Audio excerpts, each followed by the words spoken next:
Trump, or is that shared history? The meeting at the White House went beyond what was on camera. It was a long meeting, many discussions, and we discussed our shared history. We went as far as major places in Liberia that named after former U.S. presidents. Monroe, yeah. Monroe, we talked about JFK. We talked about a major tertiary hospital and so forth. So we had lots of discussions that were not captured on television. It's very really wanting to know how they will perhaps benefit from this meeting. What could you say to them? I can say to them concretely that we've started discussions around how we can strengthen our US-Liberia dialogue. We're looking around 2 months from now to have a business summit where we'll have U.S. companies engaging with our sectors and looking at how we can build on what's been done already, but to look at how we can have MOUs and agreements signed. We're looking at how the U.S. can help us with our critical inbound minerals.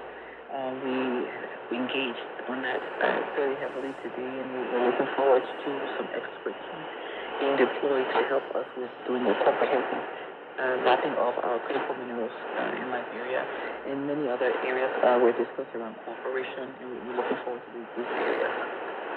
Liberia's Foreign Minister, Sarah Bosolon-Yantu, there. Got a couple of reactions into that. She saw a more longer term in Juba, South Sudan. Says, what humiliation to African leaders if President Trump talks of the good English President Grotto speaks. Sarah Maria says what President Trump means that African people are not educated. Trump would disagree with that assertion. We also had President from Wendell Miller in Breville, Liberia, for President Grotto for his great tenacity, particularly in sort of economic conversations he was having with President Trump.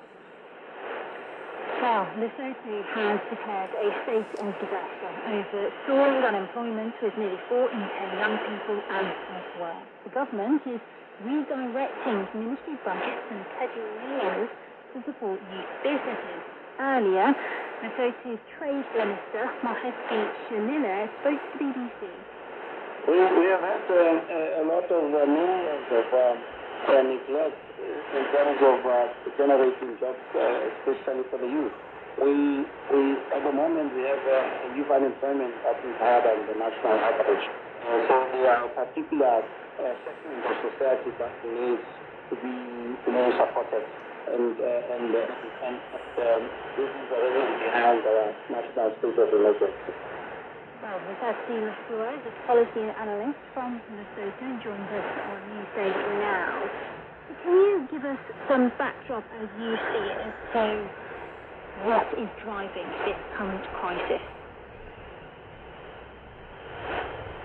Are you able to hear me there? Hello? Oh, there you are. Yes, I can hear you. Yes, so... you can hear us? Yes, Yes, my question is, what do you think is driving this economic and unemployment crisis? Okay, thank you so much for the interview. And basically, there's a growing of employment rate in Lesotho, and also there is in terms of the relationship with other countries like America, and in terms of the U.S. tariff being increased and maybe cutting ties for the country, and that's the challenge that we are facing. And also there's the increase of the graduates who are graduating from the university, and also the growing number of people of graduates in Lesotho, and the job market is decreasing. So that means there's a lot of increase of the graduates, and we can say from the market that the market is decreasing, and the government sometimes it is not. It says there is no room for graduates. Therefore, the graduates are outside the job.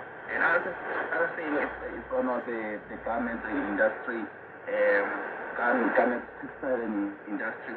So most of the industry are closing now, and most of them the women and youth, and basically there's a challenge indeed. Thank you. So firstly, when you talk about the relationship with the US, can you explain that relationship between the two countries and the reliance, I guess, that the States have had